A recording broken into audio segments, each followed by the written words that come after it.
На друга изтъкната българска деятелка и треньорка е Фросина Ангелова, която работи от години в Съединените. Сега пък ви показваме една наистина от най-младите и перспективни състезателки на България, Кристина Илиева.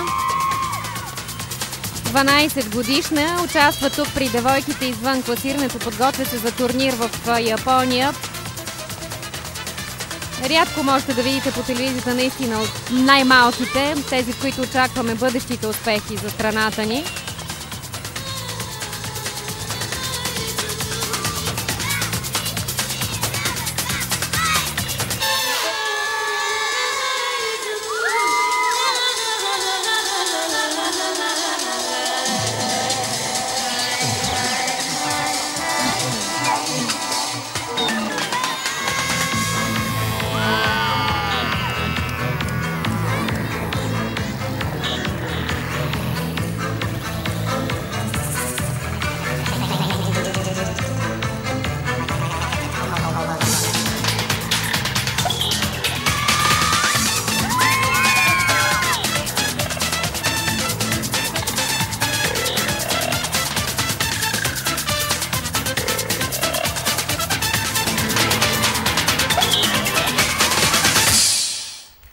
Елементи от програмата на големите е включила в съчетанията на Криси треньорката и Валя Кевлян, която е олимпийска вице